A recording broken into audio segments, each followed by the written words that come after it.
If you don't like where you are in your running, you can change it. This has been a year of reflection.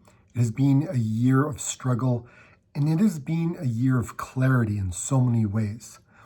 Let me show you what this year looked like from my side. 4 years ago, I never thought this would happen, but here I am, 55 pounds heavier, barely able to jog around the block without gasping for air. The thought literally hit me like a gut punch. What if I've lost it? What if I will never be the runner I once was? What if this is who I am now? You know, I used to feel invincible, like 2 marathons, an ultra marathon, countless 10Ks. I found my rhythm, my freedom, my identity in running. But now, running feels like a fight. My legs are heavy, my heart beats in frustration, and my mind whispers, why even bother? It's not just the weight though, trust me, that's part of it. It's the fear of failure, the fear that I've let myself go too far. The mountain is too steep to climb. But then I remembered something, a lesson from my running journey that I had kind of forgotten. It's not about how far you've fallen, it's about taking the first step to rise again. And I took it. One slow, awkward, humbling step at a time. I started small, walking a lot, making videos, and now jogging just 3 times a week. Trust me, it's not glamorous, it's not easy, but every step feels like I'm reclaiming a piece of myself. As I keep going, something incredible is happening. Stopped focusing on what I've lost, and I started appreciating what I have. A body that's willing to move, a mind willing to fight, and a spirit that refuses to quit. As much as I want to walk into that gym today, I know that if I don't, another day will have gone by, another day I didn't get something done, right? There is no tomorrow. All we have is today. So what are you gonna do today that's gonna move you forward? Rocky is struggling with is his emotions. It's his motivation. He's scared. He doesn't want to train to have to fight this, Clubber Lang. Right, remember he's got 2 hands, right?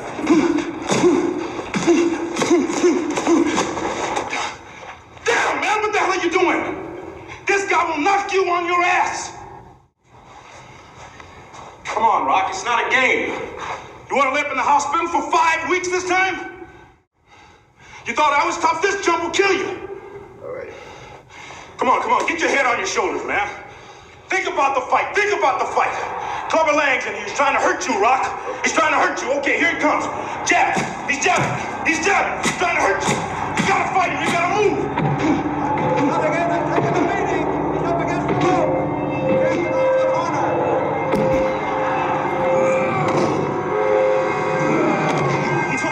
He's hooking. Damn, Rock, come on.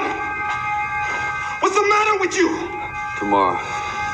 Let's do it tomorrow. There is no tomorrow. There is no tomorrow.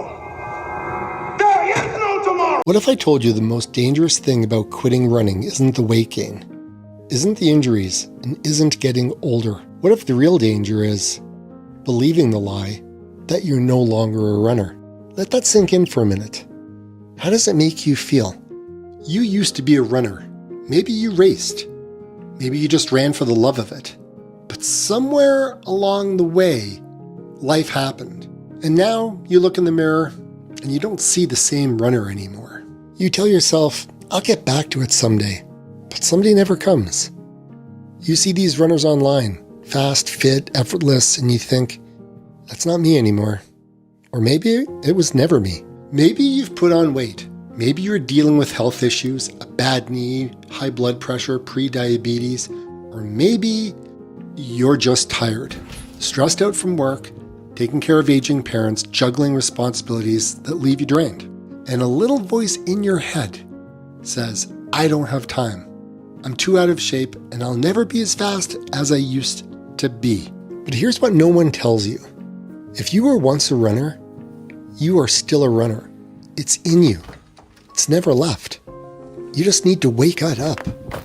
And today, I'm going to show you exactly how I do it without getting injured, without burning out, and without feeling like I have to earn my way back.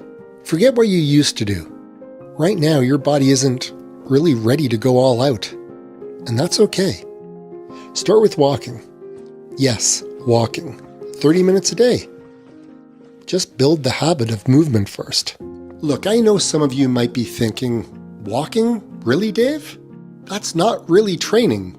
But look, hear me out. If you are carrying extra weight, your joints and muscles need time to adapt before you start running again. Plus, walking gets you back into the habit of just showing up for yourself. One of the biggest mistakes returning runners make is going too hard, too fast, too soon. Your ego says, run fast. Your body says, slow down. What you need to do is take a deep breath, know that it's going to take time, then settle in for the long haul. Run slow.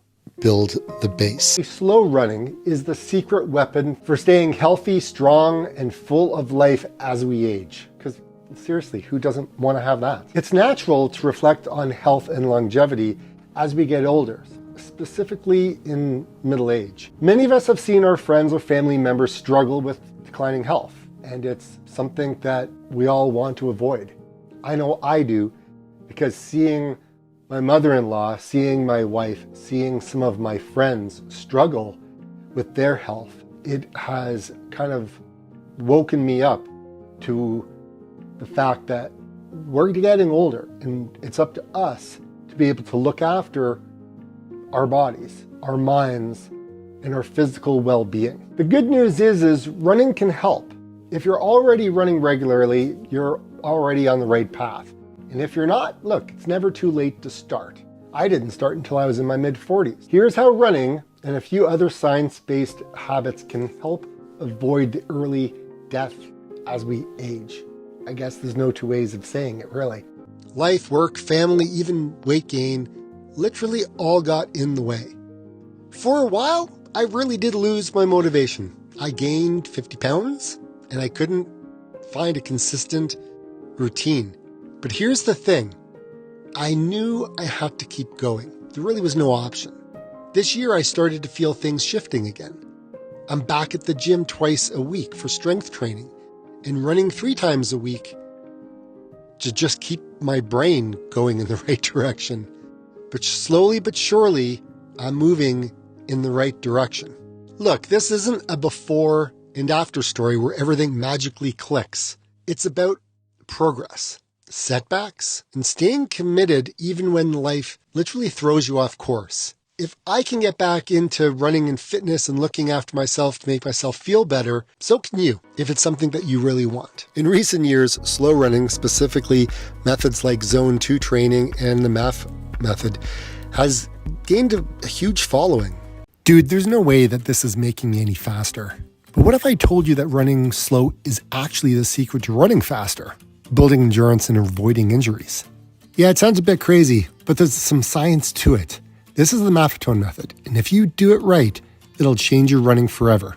So the Maffetone method is all about building a strong aerobic base by focusing on training at low intensity, helping you develop endurance while avoiding overtraining and burnout. After 5 years of using this method, I think I've learned a little bit about it. And I'm going to talk to you also about some of the issues that I think that the Maffetone has for a older runner. Not everybody is going to love this, and not everybody is going to benefit from this.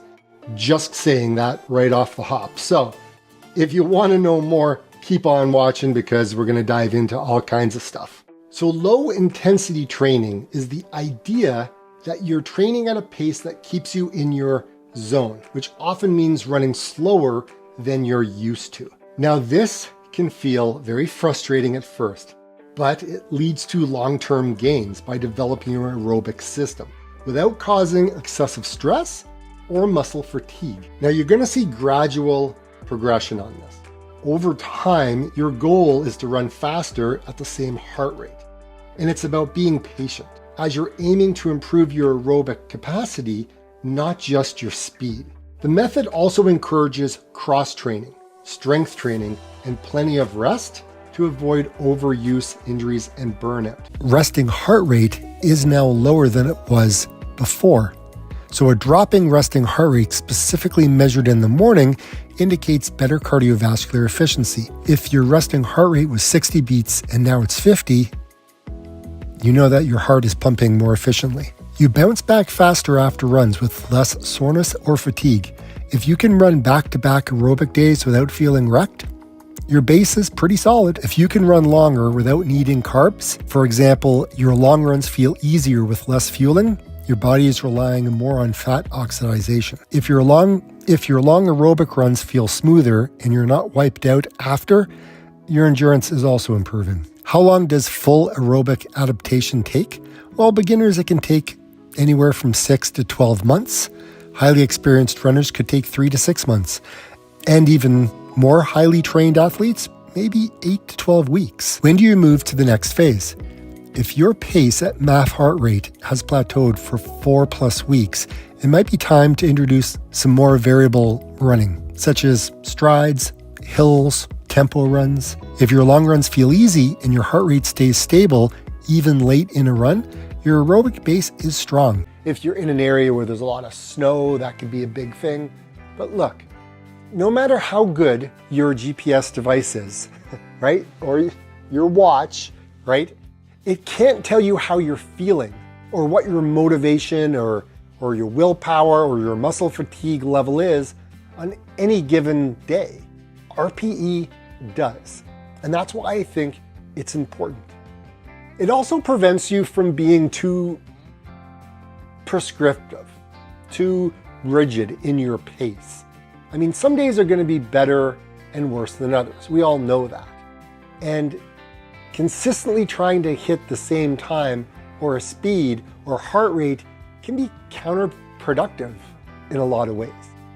So using RPE as a guide helps you detach the effort of your run or workout from the outcome rather than getting wrapped up in your whole 10K time of beating a particular Strava segment. I can't go above or below a certain heart rate. It can be too much sometimes.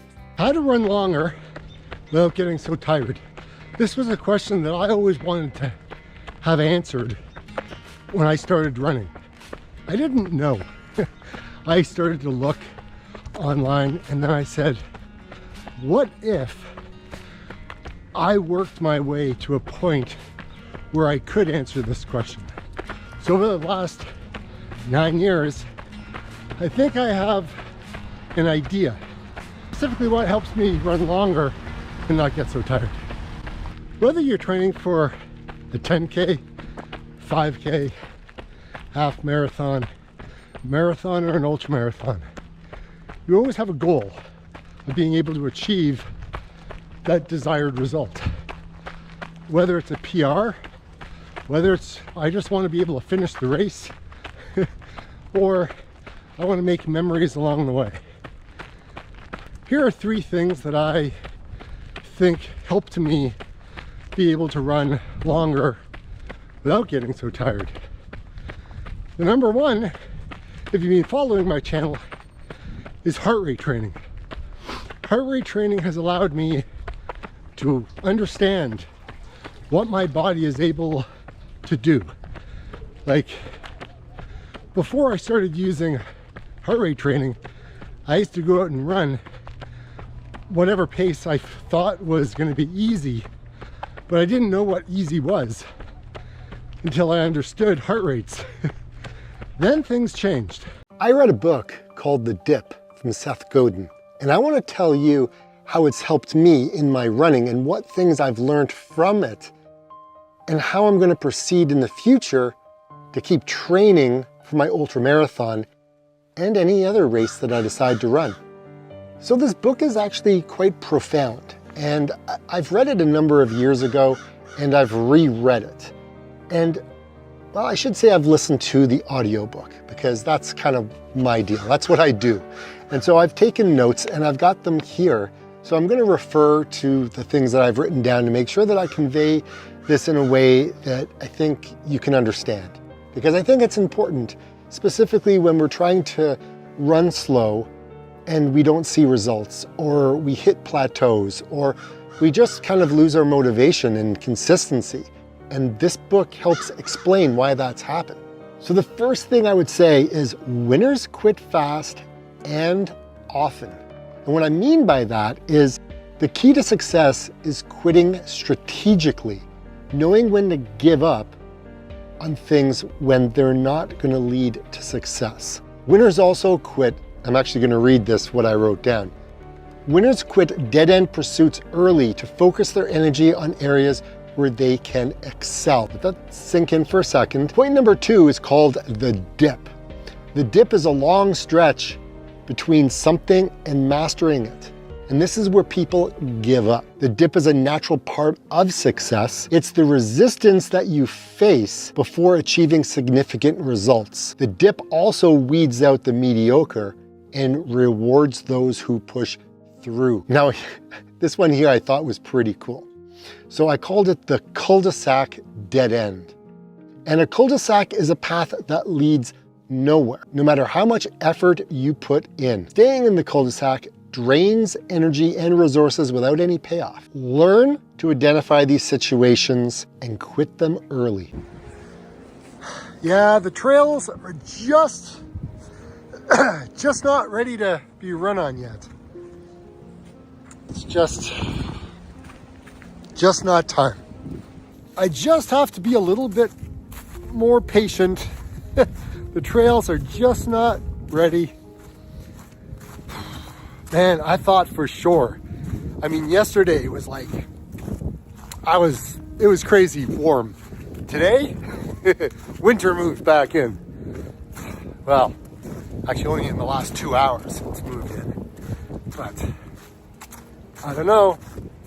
Springtime is always strange in Ontario. I procrastinate each and every morning. It's just who I am. It's what happens. But there are times where I'm just not prepared. I want to get out and go for a run, but sometimes things happen. Life happens, and I get out for a walk, at least.